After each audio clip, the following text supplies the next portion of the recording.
Hello friends, हमारे video में आप लोगों का स्वागत है। दोस्तों, आज मैं अपना यह वीडियो मुख्य रूप से कक्षा 10 के उन बच्चों के लिए बनाया हूं जो गणित पढ़ते हैं। दोस्तों, मैंने आपको त्रिकोणमिति के सूत्रों के बारे में बताया। उसी सूत्रों से रिलेटेड आज मैं आपको आपके बुक की प्रश्नावली 10.1 को सॉल्व करने जा रहा हूं। प्रश्नावली 10.1। दोस्तों, इस प्रश्नावली में तो सवाल बहुत से हैं, लेकिन मैं आपको कुछ गिने चुने प्रश्नों को ही सॉल्व कर रहा हूं। दोस्तों, मैं इसमें से इस प्रश्नावली का क्वेश्चन नंबर 7 आपके सामने सॉल्व करने जा रहा हूं। Question number 7। दोस्तों, इसमें दिया है कि यदि tan a बराबर 3/4 दिया है। दोस्तों, कि यदि tan a बराबर 3/4 हो तो सिद्ध कीजिए कि क्या सिद्ध करना है। दोस्तों, सिद्ध करना है हमें यही कि sin a into cos a का गुणनफल जो होगा वह 12/15 होगा। ये चीज़ दोस्तों हमें क्या करनी है, प्रूफ करनी है। दोस्तों, जैसा कि मैंने आपको बताया कि कोई भी त्रिकोणमितीय अनुपात आपको दिया है तो आपके दिमाग में ये बात आ जानी चाहिए कि एक त्रिभुज है और उस त्रिभुज की हमें दो भुजाएं पता है। दोस्तों, दिया है आपका कि tan a बराबर 3/4, और जैसा कि आप जानते हैं कि tan जो होता है त्रिभुज की भुजा, लंब और आधार का अनुपात होता है। इसके लिए हम करेंगे क्या दोस्तों, इसके लिए यही हमें करना होगा कि एक त्रिभुज बना लेना होगा समकोण, और इसका यह जो एक कोण है उसको इस 90 अंश वाले के सामने न्यून कोण के रूप में लिख देना होगा। यानी ये हमारा हो गया ए। अब बी और सी आप कहीं भी लिखने के लिए आज़ाद हैं, उसमें किसी तरह की कोई दिक्कत नहीं होगी। अब ये हमको tan a बराबर 3/4 दिया है, तो इसमें हमें लंब का मान 3 पता है और आधार का मान 4 पता है, तो उन चीज़ों को हम लिख लें। इस त्रिभुज का लंब BC है और आधार हमारा AC है। 3/4 लिख लिया गया। अब हमें दोस्तों देखना है क्या है कि हमें साइन और कास का मल्टीप्लाई निकालना है। तो हमें सबसे पहले तो साइन और कास का मान निकालना होगा। इसलिए साइन और कास के लिए हमें ज़रूरत इस कर्ण की पड़ेगी। तुरंत आपको बताया गया है कि पाइथागोरस का प्रयोग करें। पाइथागोरस प्रमेय आपको बताया गया है कि कोई भी त्रिभुज समकोण त्रिभुज होता है तो पाइथागोरस प्रमेय कहता है कि उस त्रिभुज की सबसे बड़ी भुजा यानी कर्ण का वर्ग उसके लंब और आधार के वर्ग के योगफल के बराबर होता है। इस कंडीशन में अगर हम लिखते हैं दोस्तों तो AB का वर्ग बराबर AC का वर्ग और धन BC का वर्ग। इसलिए AB का वर्ग बराबर AC, जैसा कि आप देख रहे हैं 4 है तो 4 का वर्ग कर लेंगे। BC जैसा कि देख रहे हैं कि 3 है तो 3 का वर्ग कर लेंगे। यानी AB का वर्ग बराबर 4 चौके 16 और 3 तिली के 9, यानी AB का वर्ग इक्वल टू 25 के। यानी AB का वैल्यू अगर निकालते हैं तो √25 बनेगा। यानी कुल मिलाकर के AB यानी कर्ण का मान हमारा 5 हो गया। इसका मान हमने दोस्तों 5 प्राप्त कर लिया। इसलिए अब क्या बचा, इसलिए साइन A का वैल्यू क्या होगा। जैसा कि आप जानते हैं कि ये लंब बटा में कर्ण होता है, तो अगर इस फिगर से हम देखें तो हमको इसका मान 3/5 निकलेगा। और अगर हम कास A का वैल्यू निकालें तो कास A का मान जो होता है आधार बटा में कर्ण होता है। आधार जैसा कि देख रहे हैं 4 है और बटा में क्या हो जाएगा दोस्तों, 5 हो जाएगा। इसलिए हमने साइन का और कास का मान पता कर लिया। आगे बढ़ते हैं तो sine A into cos A का मल्टीप्लाई देखते हैं क्या मिलता है। तो साइन A का वैल्यू रखेंगे तो 3/5 और कास A का वैल्यू रखेंगे तो 4/5। अगर इनका मल्टीप्लाई करते हैं तो 4 3 12 और 5 बचे 25। यानी ये जो साइन A हुआ और कास A हुआ, ठीक है, इनका जो मल्टीप्लाई हुआ वह आपका 25 नज़र आया। यही चीज़ हमको क्या करना था दोस्तों, सिद्ध करना था। यही हमारा प्रूफ हुआ। यानी लेफ्ट हैंड साइड जो हमारा हुआ वह राइट हैंड साइड के बराबर हो गया। इसी प्रश्नावली का दोस्तों सवाल नंबर मैं आपको बताने जा रहा हूँ 8वां। सवाल नंबर 8 देखें। सवाल नंबर 8 में दिया है दोस्तों कि यदि साइन अल्फा बराबर 1/2, यहाँ अल्फा जो है एक न्यून कोण है, एक न्यून कोण है, ठीक है।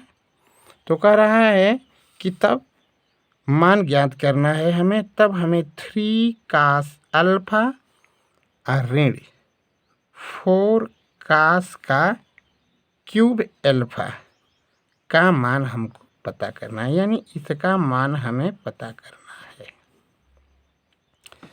दोस्तों जैसा कि आप देख रहे हैं कि हमारा सवाल दिया है कि साइन अल्फा इक्वल टू 1/2।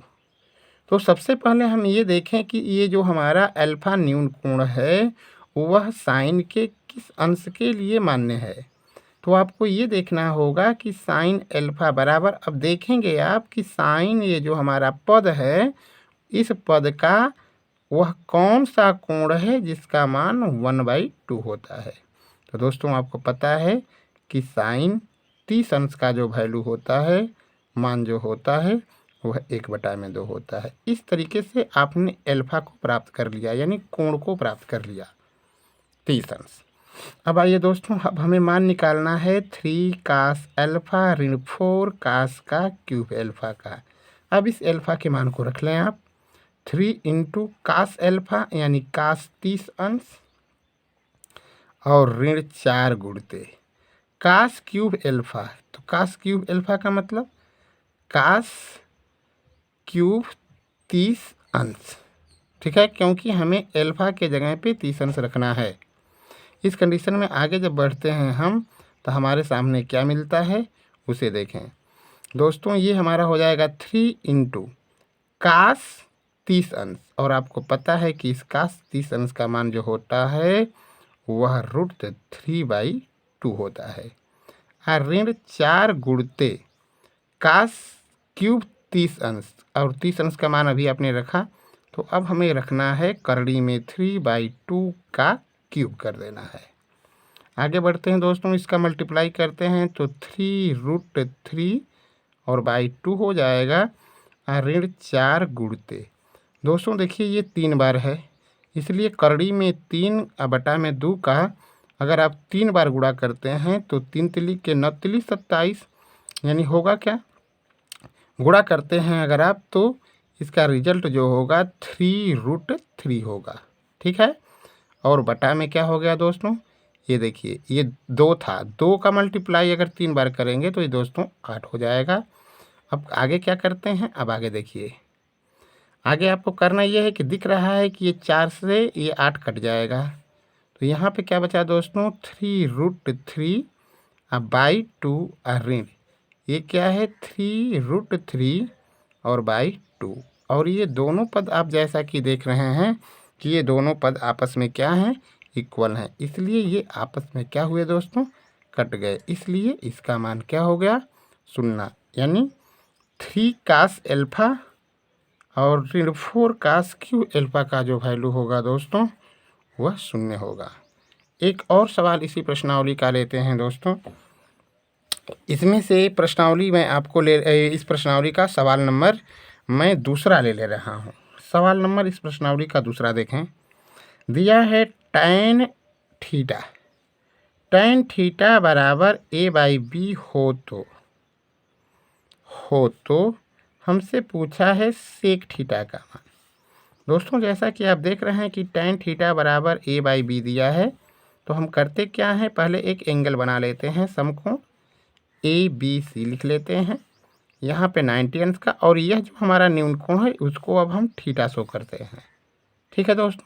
और जैसा कि आप पता है आपको कि tan का जो मान होता है लंब बटा में आधार होता है, यानी A लंब हो गया और आधार B हो गया। हमें किसका मान निकालना है दोस्तों, सेक का, और सेक का मान आपको पता है कि कर्ण बटा में क्या होता है, आधार होता है, इसलिए हमें ज़रूरत किसकी पड़ेगी, कर्ण की पड़ेगी। इसलिए पुनः पाइथागोरस यूज कर लेंगे, पाइथागोरस का प्रमेय फिर लगाएंगे, पाइथागोरस प्रमेय करेंगे क्या, AC का वर्ग इज इक्वल टू AB का वर्ग अधन BC का वर्ग।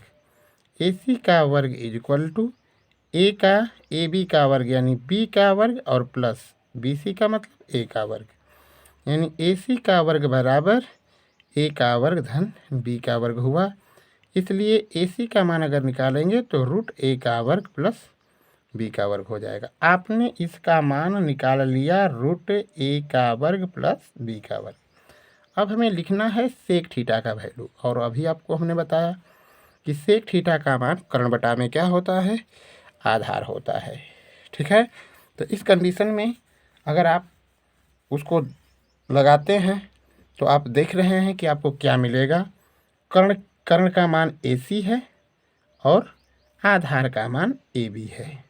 इस कंडीशन में सेक थीटा का अगर आप वैल्यू लिखते हैं तो इसका मान होगा रूट A का वर्ग प्लस B का वर्ग और बाई आधार का मतलब B है। ठीक है, आधार का मान आप B लिख सकते हैं, आधार का मान B। ठीक है, तो इस कंडीशन में आपको अपने दिमाग का प्रयोग करना है, यानी इसका मान जो हुआ A का वर्ग प्लस B का वर्ग, ठीक है, और बटा में ये। लेकिन दोस्तों ख्याल करना है कि ये जो हमारा tan थीटा था उसका मान A/B था और ये सेक थीटा का हमें वैल्यू निकालना था। तो इस आधार पर हमने किया है। तो tan का मान लंब बटा में आधार होता है, तो लंब हमने A रख दिया और आधार का मान B रख दिया। ठीक है, अब जब आगे बढ़ते हैं तो हमें मान किसका निकालना था, सेक थीटा का। ठीक है ना, तो जब सेक थीटा का मान अगर आप निकालेंगे तो उस कंडीशन में आगे चलेंगे तो सेक का मान होता है कर्ण बटा में आधार। ठीक है ना, क्योंकि आपको पता है काश थीटा का मान जो होता है वह आधार बटा में कर्ण होता है, तो सेक जो होता है काश का उल्टा होता है। इस कंडीशन से इसका मान जो होगा रूट A का वर्ग धन B का वर्ग और बाई क्या हो गया A। यही इसका क्या हो जाएगा, वैल्यू होगा। धन्यवाद दोस्तों। इस प्रश्नावली के अगले प्रश्नों को मैं अगले वीडियो में आपके सामने रखूँगा। धन्यवाद।